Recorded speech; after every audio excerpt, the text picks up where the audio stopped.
Handog ng Radyo Pilipinas World Service ang programang Global na Tayo. Pag-uusapan, hihimayin, aalamin ang mga isyung pinag-uusapan ng bayan at dadalhin sa pandaigdigang plataforma. Global na Tayo, talakayang hindi lang pambansa, bagkus pang global community pa. Global na Tayo, dito sa Radyo Pilipinas World Service, ang online digital station ng Pilipino saan man sa mundo. Tara na, Global na Tayo!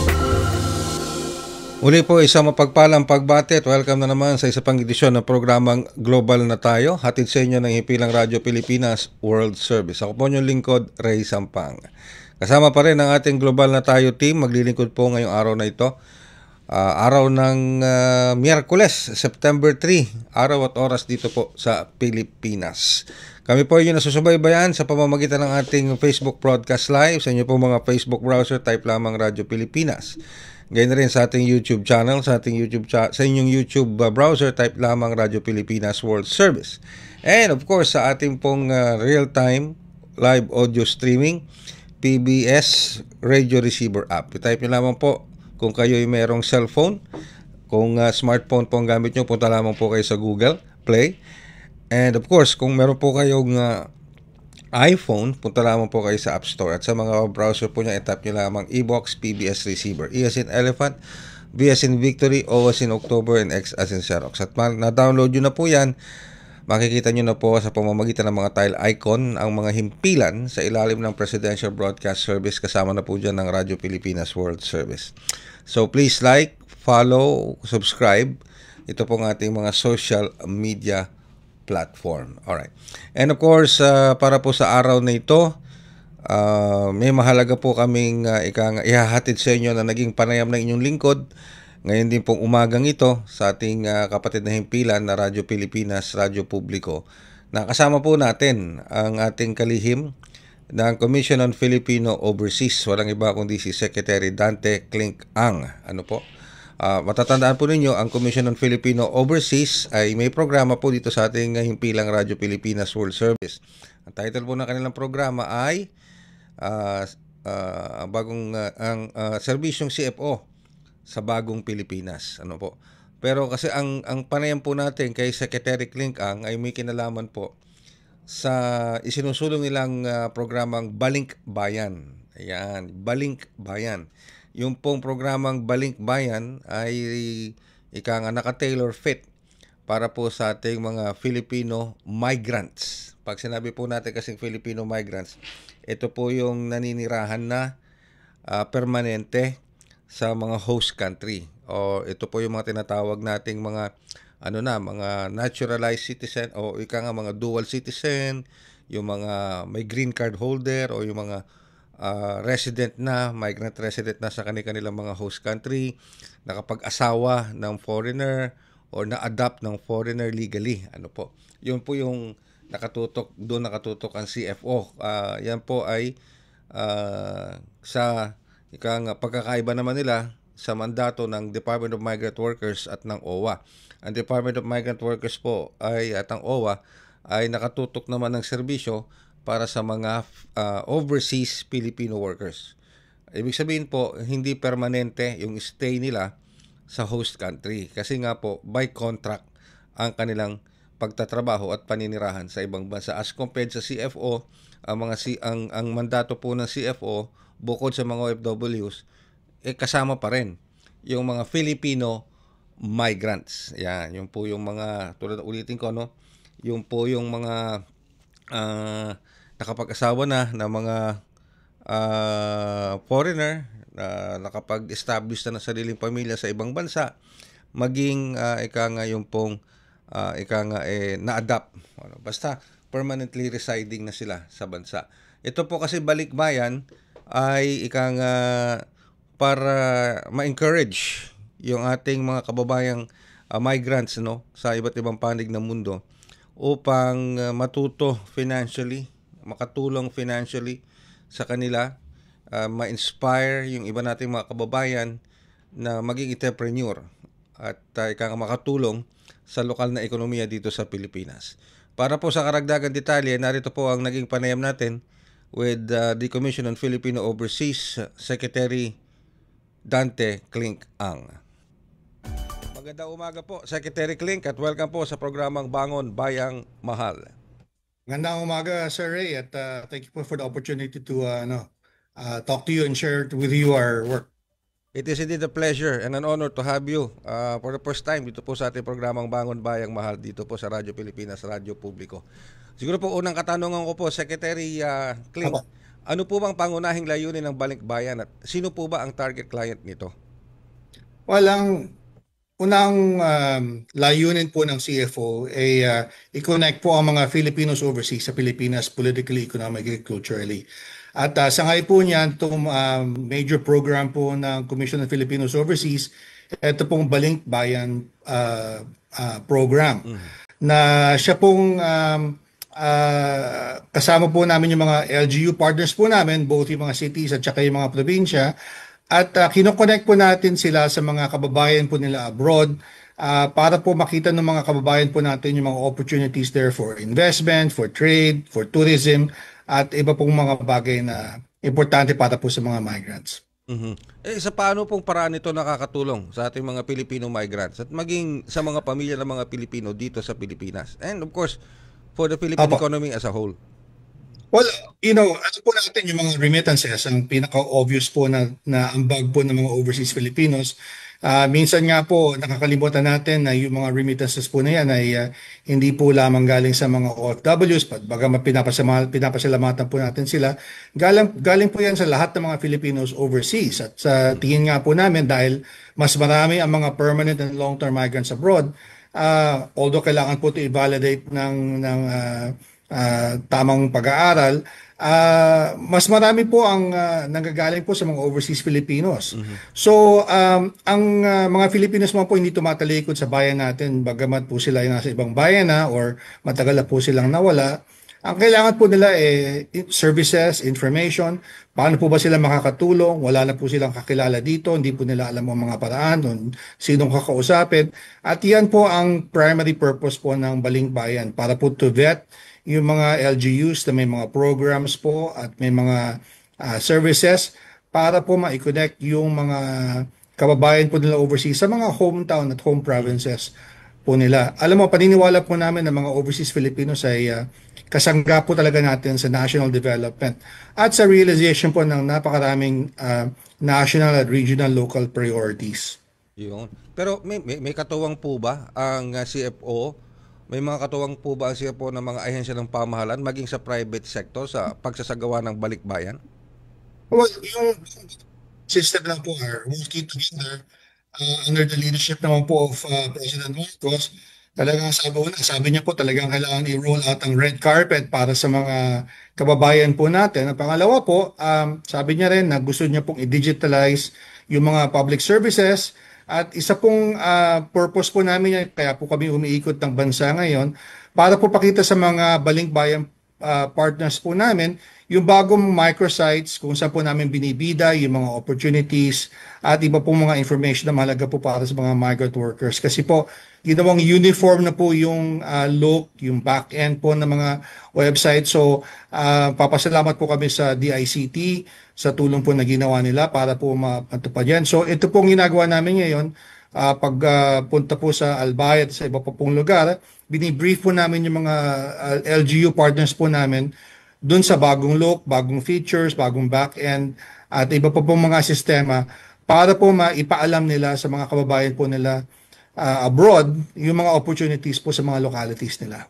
Matanong ko lang po, Secretary Clink, may website ba na pwedeng puntahan ang ating mga migrant workers, yung ating mga permanent Filipino migrant workers, maging ng kanilang mga Yes, marami dito? po. Dito po sa CFO, meron po kami lahat po ng mga migrant serving agencies, pero meron pong mga website at mga microsites. Yung sa amin po yung www.cfo.gov.ph.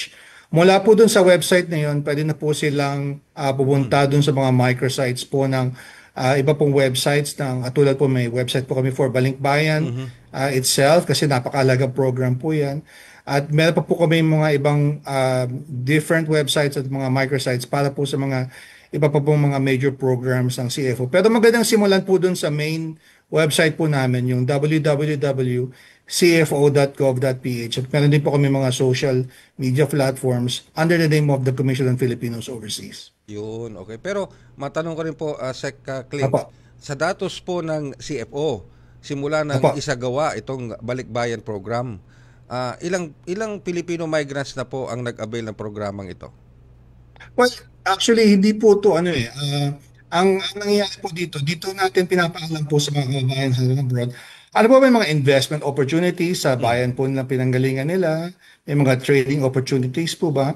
So yung mga services po na kailangan ng mga kababayan po natin na aalis po lamang, dito po namin binibigay yan sa central office po namin, main office po ng CFO. Banggitin ko lang po na kakalipat lang po namin, nasa Pasay City na po kami, malapit po sa MOA.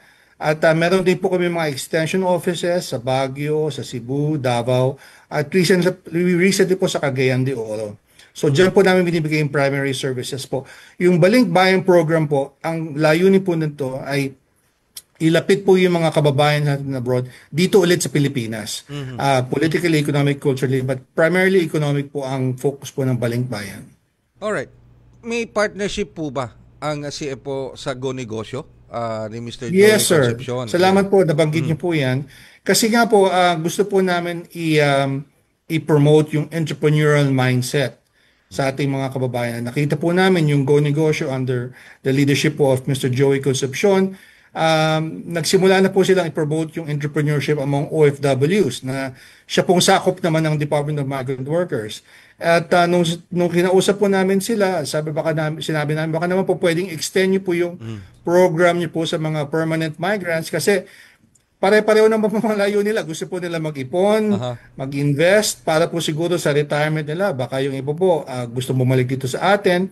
At kahit hindi po sila bumalik dito sa atin, talagang ang layunin po naman talaga nila ay mag-ipon, mag-invest para po guminhawa ang buhay nila. At sa tingin po namin, isang magandang paraan po talaga dito ay maging entrepreneur po kayo. Maybe on the side habang sila po ay nagtatrabaho in their professional fields. Pero napakalaga po kasi yung magkaroon ng kumbaga po yung financial literacy, yung investment mindset, yung entrepreneurial mindset para po sa future po at economic security po ng mga kababayan po natin dito po at sa ibang bansa. Okay. So, Sec Cling, bukod kasi dito sa Balikbayan, ang daming mga programa, proyekto Yes, sir. ng CFO. Tulad nito, Apo. kalulunsad nyo lang nung Peso Sense. Apo. Kung di ako nagkakamata, Peso Sense. Ano naman Apo. pong Peso Sense? May kaugnayan din po ba ito sa Balikbayan at saka sa Go Negosyo? Well, nauna po yung Peso Sense, medyo matagal na po ngayon. Isa po yan sa mga pinaka-successful na social media platforms po of any government agency. Ang kulang lang po dyan, hindi po immediately na ihambing sa CFO. Ang primary purpose po ng Peso Sense ay magbigay po ng kaalaman about financial literacy at saka magbigay po ng financial education para sa mga kababayan po natin. In-encourage po namin yung mga followers po niyan na mag-ipon, mag-invest para po sa kinabukasan po nila. There are about 3 million followers po nila kung di ako nagkakamali. Paki-check na lang po yung Peso Sense Facebook page. Pero million po ang followers na po niyan. And siguro I can't take credit for it because matagal na po yung program na po ng CFO. Pero isa po talaga sa layunin namin is matulungan po yung mga kababayan po natin magkaroon ng mga kaalaman para po sila ay makapag-ipon, makapag-invest. So kailangan po dito financial literacy po talaga. Alright. But this one, I cannot avoid to ask, Secretary. Kasi syempre, yung mga nanonood at nakikinig sa atin, okay, CFO, Commission on Filipino Overseas, pero may DMW, merong OWA, di ba? All of them also, may mandato rin sila patungkol sa mga Filipino migrants. Ano ba pagkakaiba? Kinaiba namin. Oo, ano ba pagkakaiba ng CFO sa DMW, sa OWA? So, ang OWA po ay attached agency po ng DMW. Ang sakop po niya ay yung mga tinatawag po nating temporary migrants. So ito po yung mga OFWs. Now, temporary po because umaalis po sila sa Pilipinas, typically what an employment contract, may specified period po yan kung kailan yung valid at saka kailan mag-i-end yung employment po nila abroad. Ang sakop naman po ng Commission on Filipinos Overseas ay yung mga permanent and long-term migrants. Yung po umaalis sa Pilipinas po with a green card o mga residency permit o kung kasama na rin po yung mga spouses po o foreign nationals na maninirahan na po abroad. So, maaari niyo po sigurong sabihin na kung saan po nagtatapos ang trabaho ng DMW, doon naman po sisimula ang trabaho ng CFO. Oversimplification po yan, pero marami po kasi mga overlap. Ang Department of Foreign Affairs ay isa rin pong migrant serving agency na nakikipag-ugnayan din po kami sa kanila. Ang sakop po kasi nila ay lahat po ng mga Filipinos abroad, kasama na po yung mga dual citizens. So in a way po, mas malawak din ang mandato po ng Commission on Filipinos Overseas because sakop din po namin yung mga Filipinos na nakapag-acquire na po, naging citizen na po ng ibang bayan at yung mga anak po nila ng mga foreigners na by citizenship. At ang mandato po namin ay iling po sila sa Philippines politically, economically, and culturally. So napakalawak po talaga, Sec Clink, Opo. dahil Filipino Opo. diaspora ang pinag-uusapan natin dito. Hindi Opo, lang, about 10.7, 10.8 million po ang estimate po natin sa mga overseas Filipinos. Kasama na po dyan yung mga OFWs. About 30-something% po dyan ang OFW. So yung the rest po niya, mga 60-something% po ay mga permanent and long-term migrants po. alright, ito yung mga nakapag-asawa, ng mga Nakapag-asawa, may green card, yes, oo. or mga dual citizen na po, or Pati yung naging mga citizen na po ng ibang bayan. Pati Pero yung mga Filipino po na-adapt. ang... Pati po yung mga na-adapt na mga na mga Filipino children na ina-adapt na mga Yeah, foreigners. yes sir. Kung yung umalis po dito siguro mag-asawa, nagkaanak na po sila sa abroad at citizen na po yung mga anak nila sa abroad, kasama po yan sa mga constituents po ng Commission of Filipinos Overseas. Malawak siya. Alright, pero Secretary Clink, as Secretary of CFO, kayo ngayon ang head ng Commission on Filipino Overseas. Apo. And under this administration, sa administration ni Pangulong Ferdinand Marcos Jr., Apo. where do you see CFO in the next 3 to 5 years under your leadership? Well, alam niyo po, ang focus po namin ngayon ay sa diaspora engagement. Kasi po sa tingin namin, partners po natin ang mga Filipinos overseas sa national development po natin. So, sa totoo lang po, hindi po yan ang talagang focus ng CFO bago po ko pumasok dito. Although kasama na po sa ginagawa nila yan.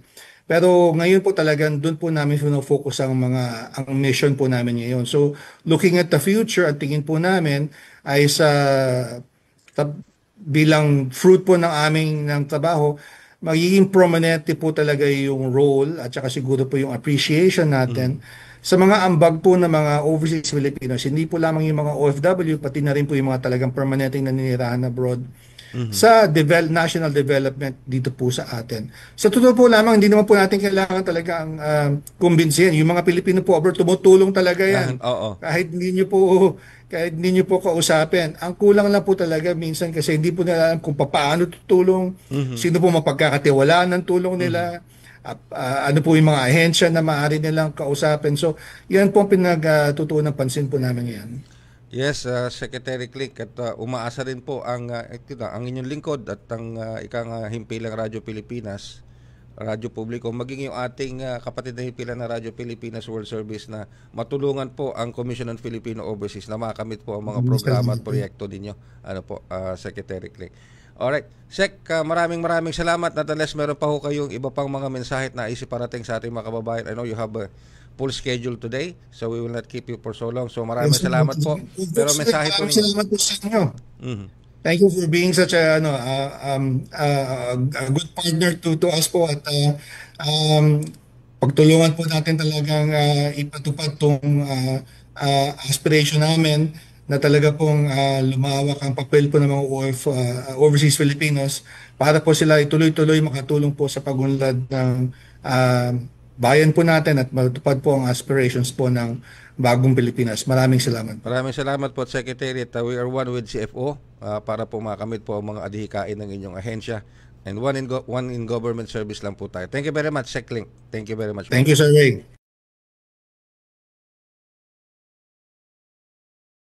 Ating naging panayam kay Commission on Filipino Overseas Secretary Dante Klink Ang. At ito po nga napag-usapan namin ay may kinalaman, of course, dito po sa mandato ng Commission on Filipino Overseas, lalo na sa pagtataguyod po nila ng Balik Bayan Program. Ano po, and of course, ang iba pang mga programa sa ilalim ng Commission on Filipino Overseas. Magbabalik po kami makalipas ang ilang paalala.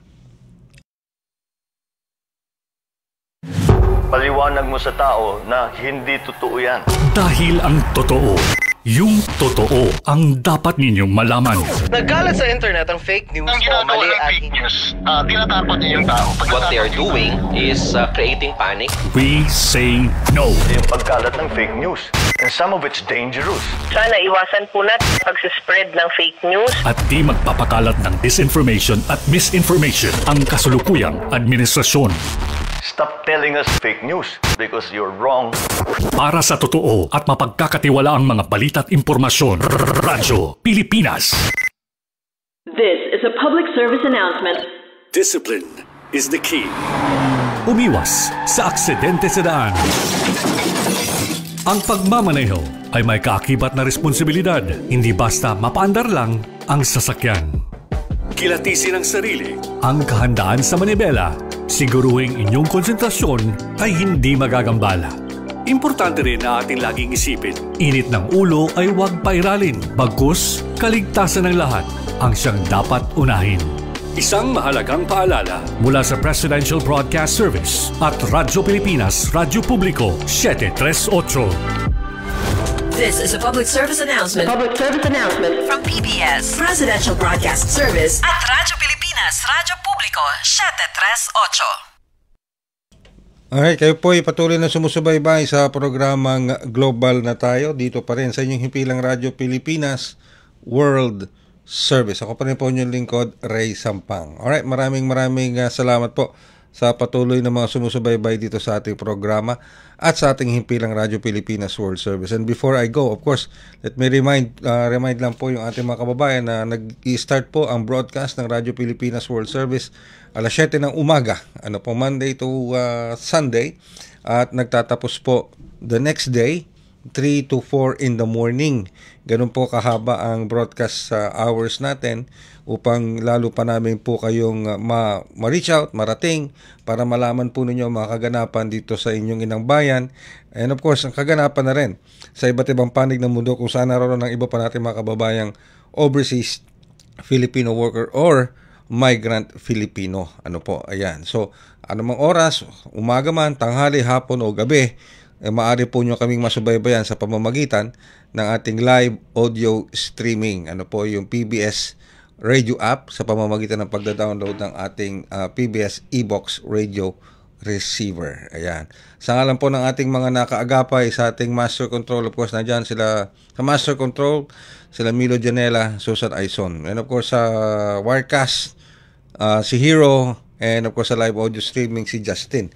Ang ating executive producer po ngayong umagang ito ay si Miss Stephanie Vicente. Ayan, okay? At maraming salamat po muli sa pagsubaybay nyo sa ating programa sa Global na Tayo. Antabayan na pa rin po ang iba pang mga programa dito lamang sa inyong himpilang Radyo Pilipinas World Service. Hanggang sa susunod na edisyon ng programang Global na Tayo.